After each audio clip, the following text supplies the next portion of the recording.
Morning આપણે જે એસી સર્કિટનું ચેપ્ટર નંબર 3 છે રિવિઝન માટે અને મસ્ત ક્લિયર થઈ જાય રિવિઝન અને આપણું પ્રેક્ટિસ થઈ જાય એ પર્પઝથી આપણે આ વિડીયો બનાવી લેશું બરાબર. તો જીટીયુની વાત કરીએ આપણે તો ટોટલ જીટીયુ એક્ઝામની અંદર આમાંથી 14 માર્કનું પૂછાય બરાબર ટોટલ.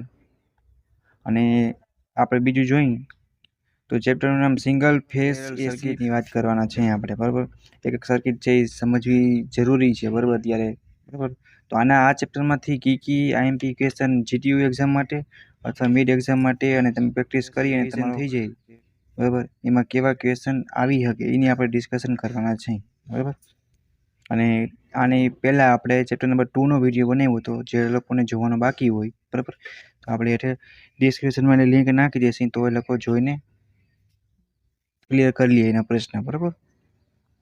કેમ કે જ્યારે પહેલું સેમ હતું અથવા બીજું હતું જ્યારે પહેલું સેમ હતું બરાબર એમાં નોર્મલ સબ્જેક્ટ આવતા અને નોર્મલ પૂછાતું જેમ આગળ જશે એવી રીતના આપણે આપણા બ્રાન્ચના સબ્જેક્ટમાં રમવાનું થાય બરાબર. તો થોડુંક પ્રેક્ટિસ કરવી પડશે કેમ કે એસી સર્કિટ ને ડીસી સર્કિટના બેઝ ઉપરથી આખું ઇલેક્ટ્રિકલની શરૂઆત થાય તો અત્યારે આપણે જોવું જરૂરી છે બરાબર. એટલા માટે ડિગ્રીની વાત કરી તો આના ઉપરથી ઘણા બધા ટોપિક આવે છે બરાબર.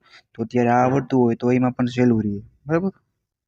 બરાબર તો ઘણા લોકો પણ નોટ ક્યાંથી શરૂઆત કરી વાંચવાની બરાબર સ્ટાર્ટ ક્યાંથી કરવું એ પર્પઝથી આપણે અહીંયા જોઈ અને ઇમ્પોર્ટન્ટ ક્વેશ્ચન એવું નથી બરાબર.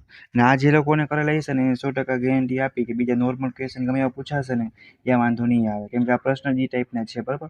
અત્યારે તમને નહીં સમજાય જ્યારે તમારું છઠ્ઠું સેમ પૂરું થશે ત્યારે તમને એટલી આઈડિયા આવી જશે બરાબર.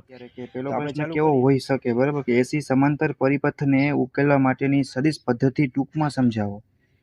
પેલો આ ક્વેશ્ચન તમારે રેડી એટલીસ્ટ વાંચી જવાનું બરાબર. ના આવડે તો વાંધો નહીં એકવારમાં ઓછું આવડશે એવો કેસ ઓછો બનશે. બીજી વાર જ્યારે 5 વાર વચાશે એટલે ગેરંટી આપી કે તમે એટલીસ્ટ એમાં 3 લાઈન તો લખી શકશો બરાબર. ને એવી રીતે આપણે ચાલુ કરવાનું. વ્યાખ્યા આપવાની વાત આવી એકમ સાથે બરાબર. તો કન્ડક્ટન્સ સસેટન્સ અને એડમિટન્સ બરાબર. થોડાક શબ્દ નવા છે એટલીસ્ટ તમે આ જોઈએ છે બરાબર. એસી સમાંતર પરિપથને ઉકેલવા માટેની એડમિટન્સ પદ્ધતિ એટલે કે મેથડ ટૂંકમાં સમજાવવાની છે બરાબર. તો આના ઉપરથી થોડુંક આ આઈડિયો આવી જાય રેડી. અને પછી કયો આવશે ચોથા નંબરનો કે એસી સમાંતર વોલ્ટેજની આવૃત્તિના ફેરફારની કરંટ અને ઇમ્પિડન્સની કિંમત અને ફેરફારની અસર ભણાવવાની કીધી બરાબર. તો આ પણ એટલી ઇમ્પોર્ટન્ટ છે તો આ પણ કરી નાખવાનો. અને તમે આ જોઈ ગયા કે ક્યુ ફેક્ટરની વ્યાખ્યા કરો આપણે આગળ ચેપ્ટરમાં જોયું બરાબર. અહીંયા પાછો રિપીટ થઈ છે બરાબર. તો આ વ્યાખ્યા અને 3-4 વ્યાખ્યા તમે કરી નાખો બરાબર. એટલે આની બારે વ્યાખ્યા ના આવે ચેપ્ટરમાંથી રેડી. એ તમે એક વસ્તુ ધ્યાન રાખવાનું. અને કયા પરિબળ ઉપર આધાર રાખે પરિબળ જ્યારે શબ્દ આવે ત્યારે એકાદો ક્વેશ્ચન એવો હોય છે જીટીયુના ફેક્ટર જે આવે અત્યારે તમને નહીં ખબર હોય બરાબર કે ત્યારે એ ક્વેશ્ચન પૂછાતો હોય છે તો તમારે એ ખાસ આઈએમપી સમજી અને પાકો કરી નાખવાનો બરાબર. જોવાનું જ્યારે પરિબળની વાત આવે ત્યારે તો પાછું એ રિપીટ થાય છે કે ક્યુ ફેક્ટરની વ્યાખ્યા આપીને સમજાવવાનું કહીએ એટલે તમને ક્યુ ફેક્ટર ખબર હોય તો એના ઉપરથી તમે લખી શકો જાણવું જરૂરી છે ક્યુ ફેક્ટર છે શું ખરેખર. અનુનાદ અને સમાંતર અનુનાદ માટે ક્યુ ફેક્ટરનું સૂત્ર ધારવું. તો વ્યાખ્યા લખીને સૂત્ર તમે લખી નાખો તો એ પણ તમારા માર્ક્સ કવર થઈ જાય બરાબર. પહેલા વ્યાખ્યા પછીનું સૂત્ર અને કેવી રીતના સમાંતર છે શ્રેણીમાં બે. તો પછી જોઈ કે સપ્લાય વોલ્ટેજની આવૃત્તિમાં થતા ફેરફારને એસી સમાંતર પરિપથ અને વિવિધ પેરામીટર ઉપર થતી અસર વર્ણવવાની કીધી. તો પેરામીટર્સની વાત આવે ત્યારે તમે સમજી જવાનું કે જીટીયુ એક્ઝામમાં પેરામીટર વાળું એક ક્વેશ્ચન તો પૂછાય બરાબર. 100%ની ગેરંટી. ફેક્ટર અફેક્ટિંગ હોય કેમ એક ફાયદા ગેરફાયદા વાળો હોય એક પ્રિન્સિપાલ હોય બરાબર. બે વ્યાખ્યા હોય એવી રીતના પેરામીટર અફેક્ટિંગ વાળો પણ એક હશે રેડી. તો તમારે જે જોવાનું. અને સમાંતર છે કે પેરેલલ છે કે શ્રેણીમાં છે એ પણ એક ખાસ ચેક કરવાનું. પછી જોઈએ છેલ્લો પ્રશ્ન કે શ્રેણી અનુનાદ અને સમાંતર અનુનાદની સરખામણી કરવાની કીધી. સરખામણી પૂછે, ડિફરન્ટ બિટવીન પૂછે કે ડિસ્ટ્રીબ્યુશન પૂછે બરાબર. નવા નવા વર્ડ નીકળતા જાય છે.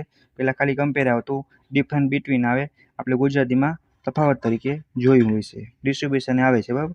અને ઘણા અપડેટ થયા નિયમ પેપર સ્ટાઇલ મુજબ ઘણા ચેન્જ આવે છે બરાબર. તો આટલા પ્રશ્ન છે ચેપ્ટર નંબર 3ના કે single phase AC parallel circuit છે એમાંથી એટલા તમને આવડવા જોઈએ રિવિઝન કરેલા હોવો જોઈએ એટલે તમારે મિડ એક્ઝામ કે જીટીયુ એક્ઝામમાં વાંધો ના આવે બરાબર.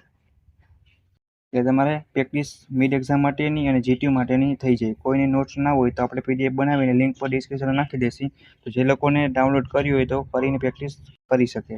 અને કાંઈ પણ ના સમજાય કે ક્વેશ્ચન ના મળે કોન્ટેક્ટ કરી અને પોતાનો ડાઉટ ક્લિયર કરી શકો બરાબર. તમારે સપોર્ટ કરવાનો છે, બરાબર. આપણી યુટ્યુબ ચેનલની શરૂઆત કરી છે, બરાબર, નાનકડા લેવલથી. તો તમારો સપોર્ટ હશે, બરાબર, તો આપણે આગળ વધવામાં ઘણું ટૂંકમાં હેલ્પફુલ થશે. તમને ડાઉટ આવતો હોય તો તમે પૂછી શકો, બરાબર. અત્યારે આપણે તૈયારી કરશી તો જીટીયુ એક્ઝામમાં પણ વાંધો નહીં આવે, ક્લિયર. જેમ આપણે આગળ વધશી એવી રીતના ઇલેક્ટ્રિકના સબ્જેક્ટ આવતા જશે, તો જે જોતું જવાનું હોય કેના બેઝ ઉપર આવશે, એસસી સર્કિટ અને ડીસી સર્કિટ, બરાબર. અને બધા સબ્જેક્ટ છે થર્ડથી આપણા ચાલુ થઈ જાય. તો અત્યારે આપણે જોવાનું અને પ્રેક્ટિસ કરશી, બરાબર. Thank you, bye bye. તમારા ફ્રેન્ડને પણ શેર કરી દેજો.